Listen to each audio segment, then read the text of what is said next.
In the tunnel. In the tunnel. In the tunnel. You're listening to In the Tunnel.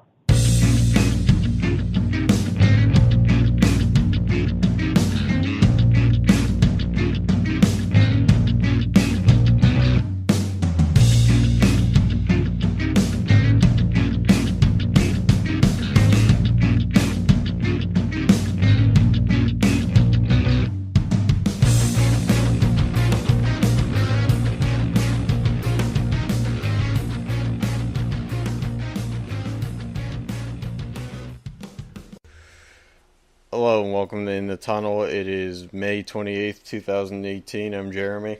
And I'm Sean. We're talking conference finals. Near the end, we're talking Stanley Cup Finals. So let's get into it. Which one do you want to do with first, Sean? Let's talk, the Rockets and Golden State? Yeah, so that's the Game 7 that's going on right now. Probably starting right now because, again, it's Monday night. So the Rockets, they probably could have won Game 6, but basketball games have 4 quarters, and they look like absolute crap in the second 2 quarters. Like, they looked really impressive in the start of Game 6, and then it just all just diminished and went away. Yeah, they got outscored in the second half by more than double what they scored. Yeah, they got outscored in the second half 64-25. Ended up losing by 29 in a game that they were up by 15 early in the first quarter. So it just goes to show how quickly Golden State can turn the tides. And it was an absolute nightmare for them. Especially in a situation where they could have won the series then and there. Yeah, without pushing it to a Game 7. Now that one of their star players, Chris Paul, is hurt, you kind of gotta win in the early opportunity. You don't give up too much momentum to the other team going into a Game 7, but now they're tasked with doing just that.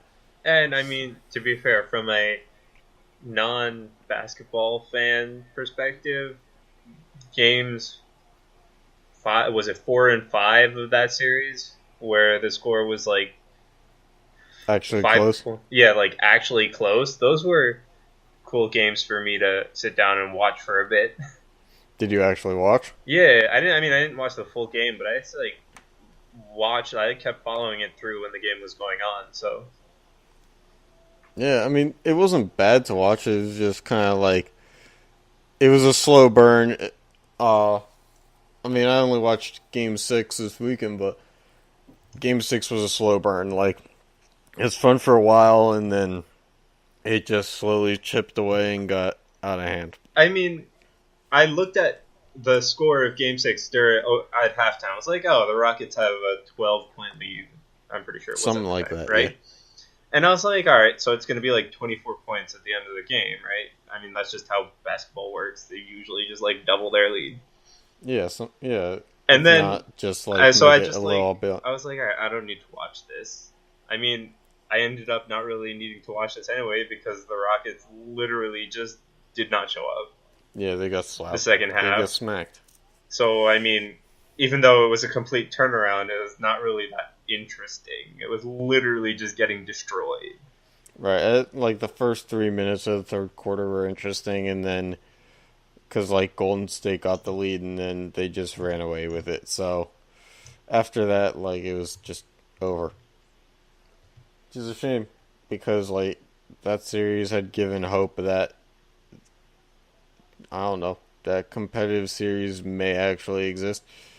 And it is to the idea that the series itself is competitive, but each individual game, it probably just won't be like that. We'll see how Game 7 works and looking back at it, but I don't know. I still don't buy it. Yeah, but I'm happy that, there were 2 really close games in the series, because, again, as a not really that huge of a basketball fan, for was it game 3 that the Rockets won by 3 points? Or game 4? Game 4. Yeah, game 4. Yeah, and so I watched that, and I watched the highlights of that game, and it was constantly back and forth, and that's like something that I'll actually want to watch, and it kept me in it. And then they did the same thing in game 5, and that draws me in, but I don't really expect that to happen all the time. Like, I understand there might only be like 3 or 4 really close games, because there's just, you have a best of 7 series. There's going to be a time when one team's just better than the other.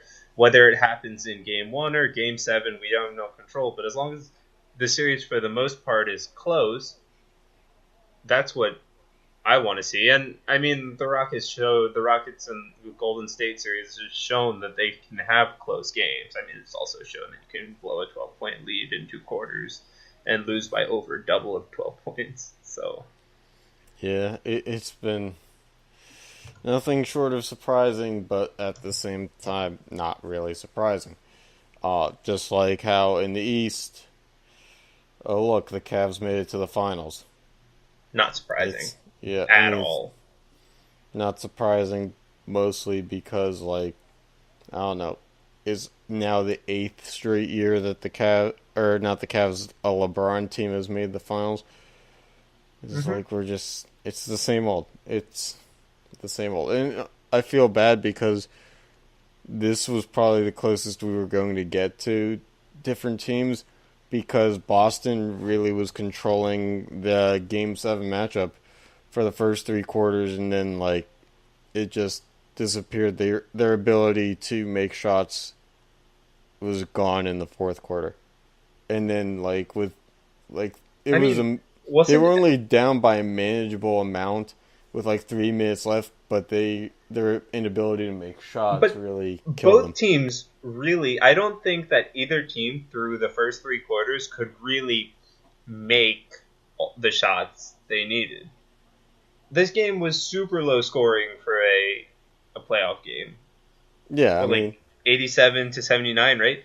The game, because my dad had it on, so I was with him. I was watching a little bit of it, and they were missing things that you wouldn't expect at all. Let alone like the shots that they need to make. Some of the repetitive shots that you'd say, oh, they have this no problem. Not going in. Like, yeah, that was a disappointing game in that sense, as to where both teams were playing offensively bad, and then so it didn't really matter about defense. Yeah, and like, this is probably the worst Cavaliers team, or worst LeBron-led team to make a finals, and it may be one of the worst teams to make the finals ever, just because, like, I don't know, they lucked out in their schedule, I guess their opponents, because, like, Toronto and Washington are 2 teams cursed to, like, never make the finals anyway, and they got through those 2. Got a banged up Boston team, and which, by the way, it's and got lucky. Surprising to me that Boston even made it this far with what's happened to them throughout the entire regular season. And yeah, well, also they're an extremely young team. Yeah, I mean, hats off to them for making it this far. It's unfortunate that they had to, like, completely shut down the last quarter of yesterday's game. Yeah, it just blew themselves up. There's no way around it. But I don't know. It was nice to have a Game 7 that wasn't a complete blowout. I'll say that. But I would be lying to you if I wasn't actively rooting against LeBron at this point. I mean, to be fair, if we see Steph Curry in the finals and LeBron James in the finals, I don't know who I'm rooting for, because I'm tired of that matchup. Yeah, me too. And like LeBron may be one of the greatest players of all time, but he was forced into such a spotlight when he first came into the league, and he was so young. But it's now like 15 years later, and he's still in the spotlight, and the dude is just he's got an ego that has not gone away. Watching the post-game interviews last night, every answer he gave about how well the team did, every answer started with I. I believed in this, dude. I believed it was when the trade deadline happened. I knew that I didn't know what I was going to do after this year, but I was going to be the most determined to finish out a year that I'd ever been. It's like, this is a team game. You can't use I for everything, but yet he does. And I'm really getting tired of, like, this is, like, I'm sure he's a role model, but, like, he is actively putting himself above everybody else, even the people on his own team, and I'm getting really sick and tired of it, to be honest with you. But I mean, doesn't he do that already, like all the time? He already that's did the that. problem. Yeah, It's nothing new. yeah. I'm just saying it's wearing on me. Like, over the years, like, okay, cool, you got your ring for Cleveland. Got it. Now let someone else into the picture. And then it's the same two teams the next year. And then it's possibly the same two teams the next year. It's like, dude, just, like, step aside. You don't have to make the finals every year to be considered the greatest of all time or anything like that. Like, just, you don't have to be the GM. It's like, just, have fun with the game sometimes. Yeah, but no offense, at this level of play, the game isn't, well, as much as he has to like playing basketball to some degree, it's not all about fun at his level of play anymore. It all comes back to the NBA not being a balanced organization or league, and that kind of, being part of what I'm saying, but, like, it's just the ego on LeBron. You know that, like, if they don't win the finals, he's probably going to go to a team where they'll make the finals next year too, because there's no way he's going to go to a team like Phoenix or anything and, turn them around in a year. He's not interested in that. So, yeah, I mean, he, for all we care, he could still stay on the Cavs. It probably won't happen after. I know. I mean, look at the roster that they have now. What I'm saying is, for all, like, it really doesn't matter where he goes, though, because, like, any team he gets on, as long as they make the playoffs, they have a shot. Yeah, I mean, that's what we learned this year. If you have LeBron James on your team, you have a pretty damn good chance of making the playoffs, no matter what team you are. Yep, that's what we're learning this year. So, I really don't think it matters what team he goes to.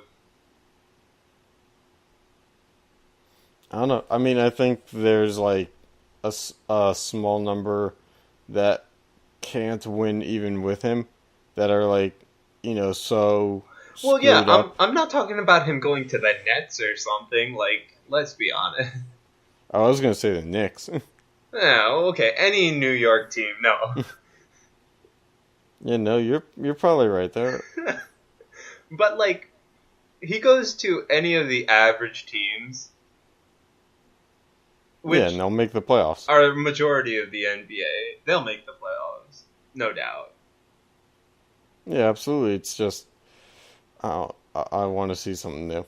Yeah, I mean, I agree with you. I'm tired of Golden State and Cleveland for the, third or fourth year in a row, whatever it is. It'll be the fourth year in a row.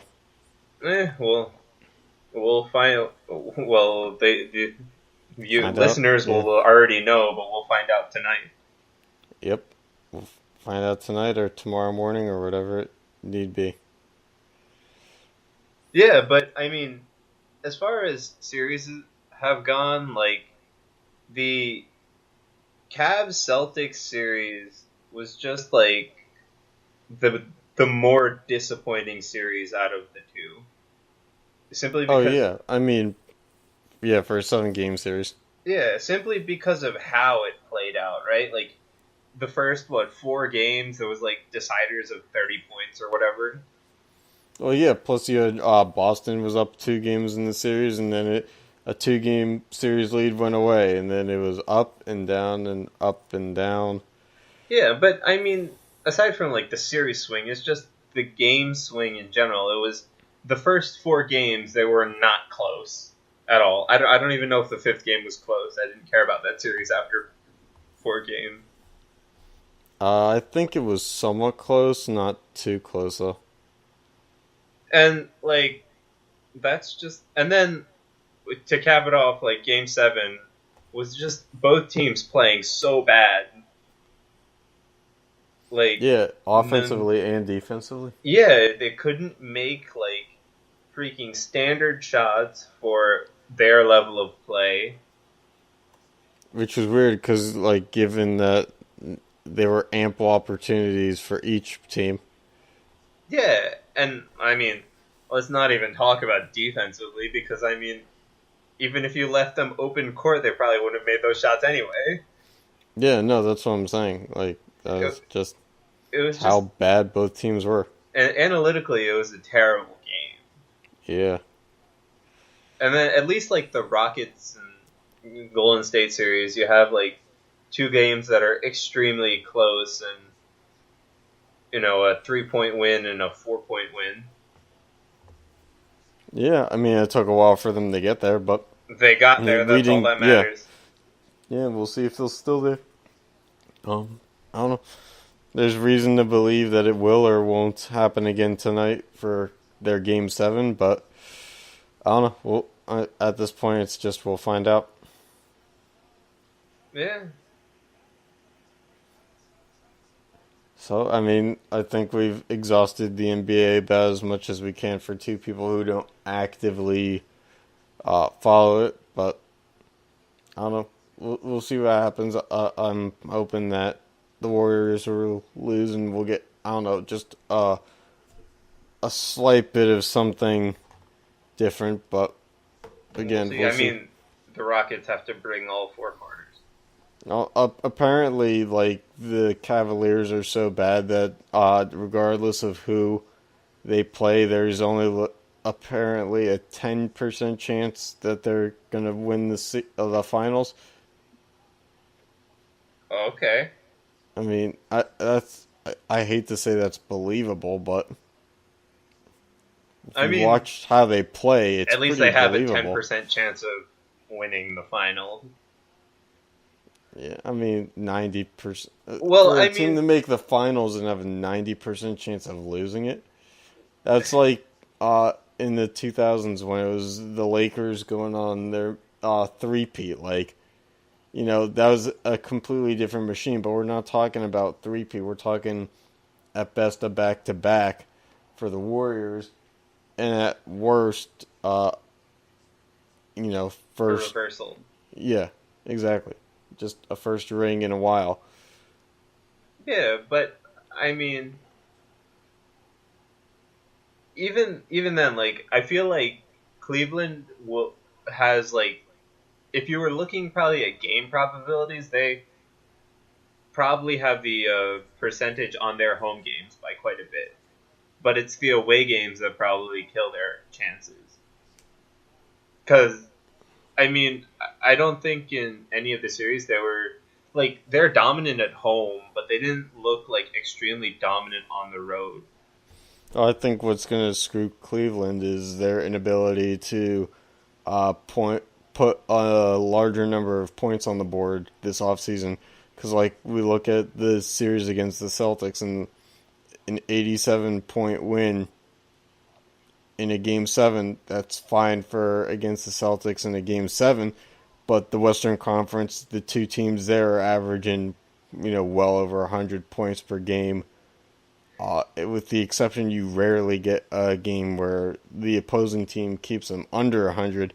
And we're talking, that's a 13-point difference just from 100 to what Cleveland did in Game 7. And Cleveland, with the roster that they have, I just don't know that they can score to the extent that any Western Conference team can. Fair enough, but I mean they LeBron's did put up been putting up. They put up 100 points a couple of times, did they not? They did, but there's a difference between a couple times and on a regular basis. Yeah, but I mean, even in this series for the Rockets and Warriors, they held each other to under 100 points in one of their games. It was like 95-92, right? Game 4? Yeah, but again, it's kind I mean, of... it's close to 100, but still, I mean... It's close, but again, it's one of those, like, it's an exception to the rule kind of things. Yeah, but it shows it's possible, because, I mean, both of them did it for 2 games in a row, right? It was like 95-92 and then 98-94. Yeah, it's possible, but you gotta win 4 games to win the series, so we'll see how probable it is. Yeah, but I mean, I feel like at home, Cleveland can score 110 points. I don't know about on the road. I don't think that they can score 110 points either at home or on the road. Like, I think they'll maybe do it once, but I don't think they can do it enough to win a championship. I don't know. Well, I mean, they don't have home field, right? No matter who wins, right? At least I don't I'm think sorry? they do. They don't have home court. They don't have home field. Because so, they're technically a 4 seed. Yeah. So, I mean, I don't think that they're going to win. I'm just saying it hurts them, because I think they do play better at home, so not being home the most does hurt them a little bit. Yeah. I mean, we'll see how much home court means tonight with the Houston game, but otherwise, there's just no ways that... I don't think they can beat Golden State, because Golden State's finding their stride right now. I think they got more of a chance with Houston, but I think Houston has too much depth. Fair enough. Alright, so that's all I got on basketball. What about you? No, I have nothing more to add. Alright, well, switch over to hockey. So, I mean, let's preface hockey by talking Caps Lightning Game 7, since we didn't get to talk about that last week. Yeah, I have utter disappointment for really Lightning fans in their own building, but yeah, just as a neutral fan, I'll say neutral instead of unbiased, but yeah, no, I don't think you're unbiased. Yeah, I don't think I'm unbiased in that game either. Yeah, probably not, but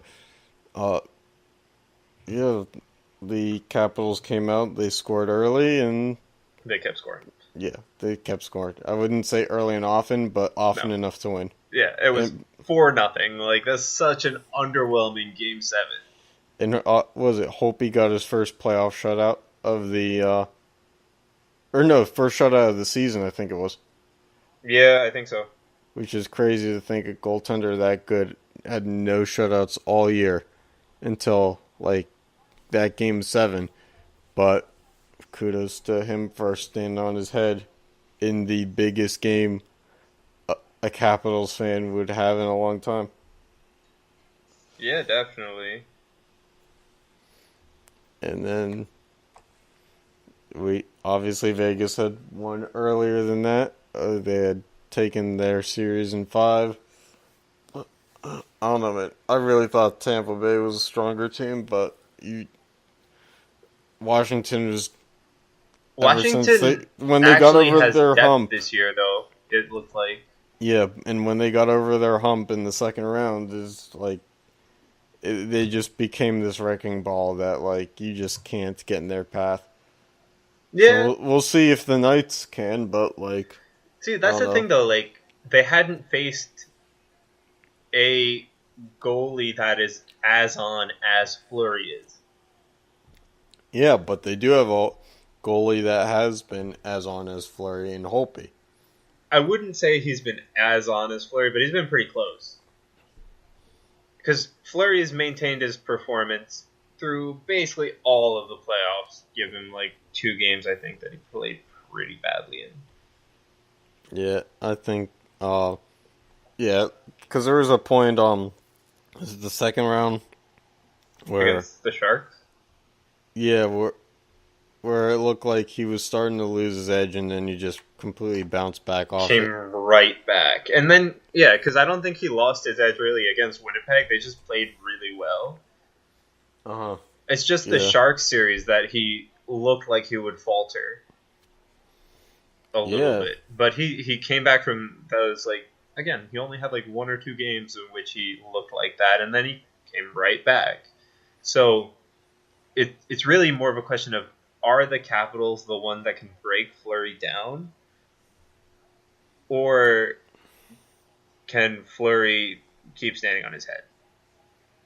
I mean, right now it's start of the second period of Game 1 between these two teams, tied at 2-2. So already both teams giving up more goals than they did in their last game. But for a goaltending matchup like this, to be 2-2 after the first period, is it an offensive firepower series, or is it a defensive? Or something in between? But, like, so, right, as of now, right, like, the goals that Vegas scored, well, one of them was a power play goal, so does that count as offensive firepower, or is that just, like, maybe the set play went through it? I don't know, because, it does come down to being able to convert. You have to think that has something to do with offensive firepower.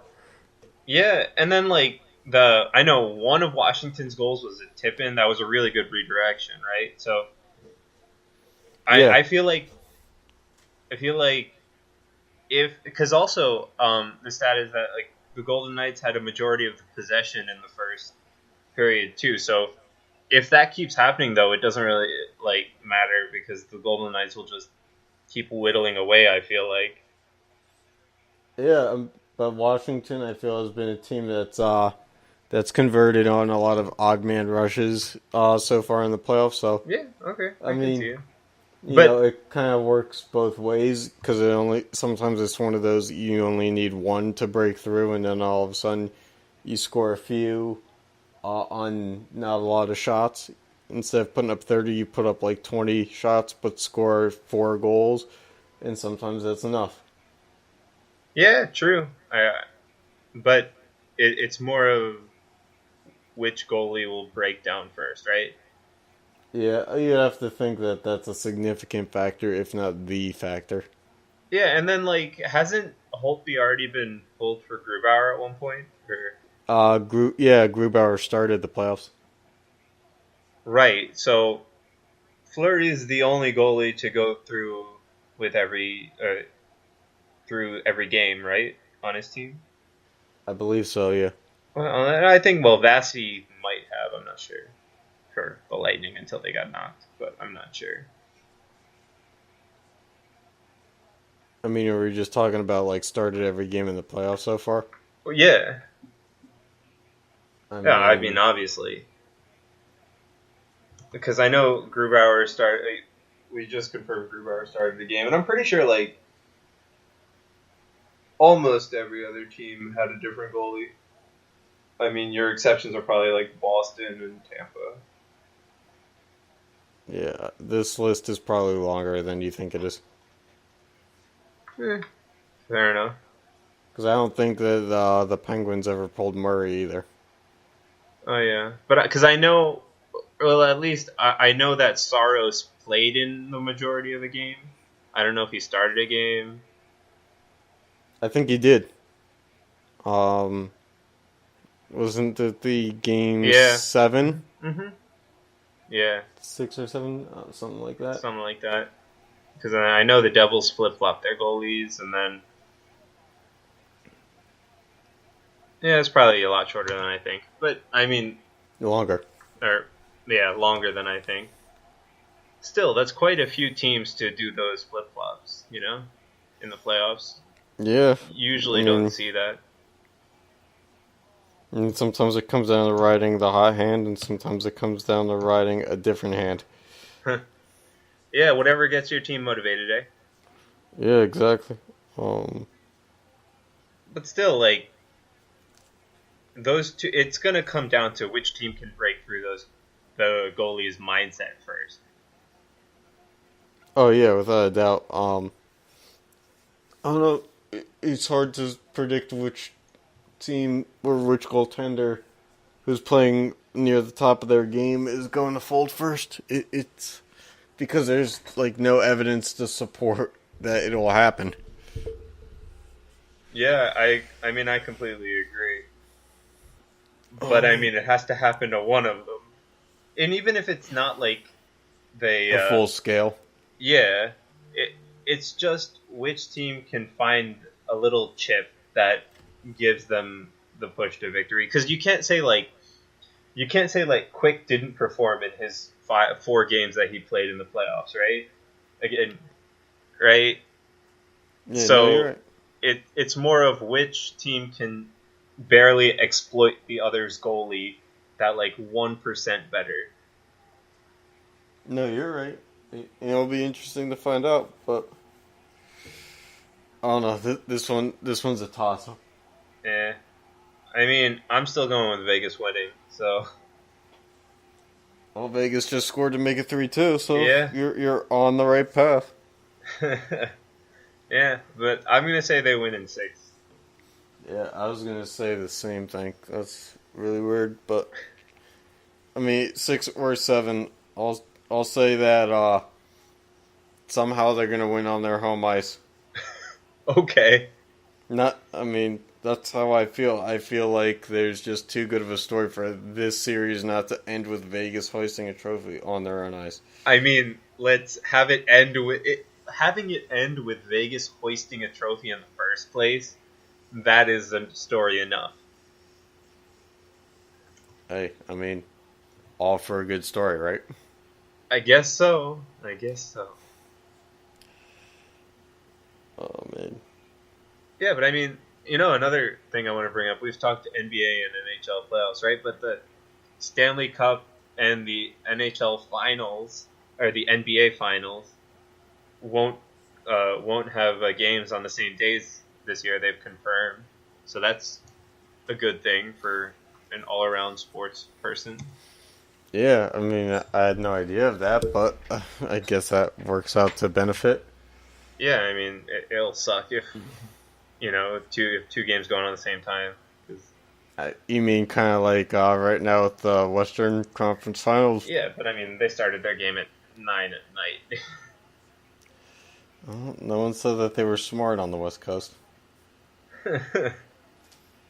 Speaking of which, end of the first quarter, Rockets are up 24-19. Yeah, it's only the first though. We'll see who gains. Because I mean, aside from I think it was like the first couple of minutes, they've been pretty even. Did you know that Joe Johnson plays for the Rockets? Wait, what? I had no idea he's on the Rockets. I did not. I mean, that's depth. Like, not a lot of it, but it's depth. It's old depth. That's wow. Damn. Talk about Back to the Future kind of stuff.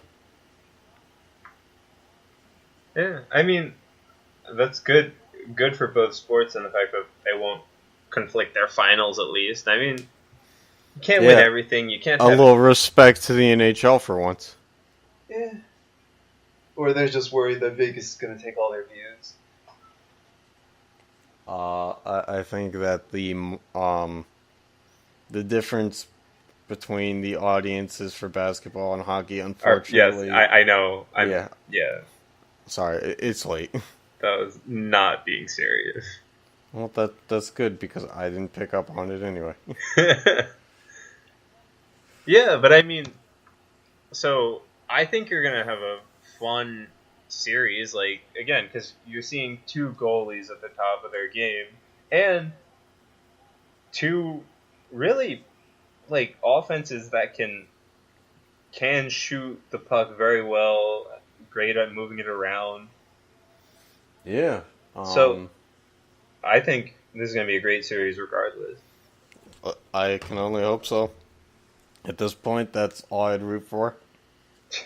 And then other than Fleury, but we know about you and Fleury. What about Reeves? I mean, I really am indifferent on the guy. Like, he didn't really contribute much. I know. I mean, I'm pretty sure he's the reason why they're actively shopping Phil Kessel is because Ryan Reeves probably punched Phil Kessel won too many times and nobody came to Phil's defense and he threw a tantrum and yeah. And now probably no more Phil Kessel in Pittsburgh. But that's a discussion for another day.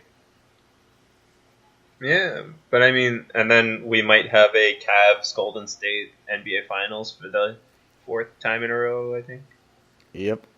That sounds absolutely terrible. Yeah. So let's just hope that the hockey series is good because like I said, I don't see the Cavs being able to climb the mountain that is Golden State this year. So, I mean, I don't see them beating the Rockets either if the Rockets were the team to go to the finals. Yeah, I'm just saying, like, either way, it's a bad draw for the Cavs. I don't know. I don't think that they're gonna make it. Yeah. But I mean, that's all I got. Yeah. I mean, short podcast today, so. Yeah. I mean, not much to talk about. Get rid of all those teams and. Yeah. So next 2-hour podcasts, like our first episode go from 2 hours to like 40 minutes. Yeah. So next week we're gonna start talking baseball. MLB. Yeah. So that's something to look forward to. Yeah. We'll figure out how we're gonna format that. Probably reflect on. I mean, neither NBA or NHL series will probably be over by then, but reflect on how those are going, and eventually we'll reflect on and recap how they finish up. But outside of that, there's really not too much going on. Like we're stuck in a lull in that, like the finals are just about to start. Obviously, they did start tonight for hockey, but for the NBA, it's like that lull is about to be there where, like, it hasn't happened yet, so there's not a ton to talk about, especially when you have the same players in it every year, as the narrative kind of becomes less and less. So this is the end result. Yep. Yeah, really, there's really not much else to say. Yeah, so, I mean, just look forward to next time when we start covering the MLB and the finals are actually in full swing for NBA and NHL. Yep. So, with that being said, like, share, subscribe with all the people that you know, and we'll catch you guys next week. See you.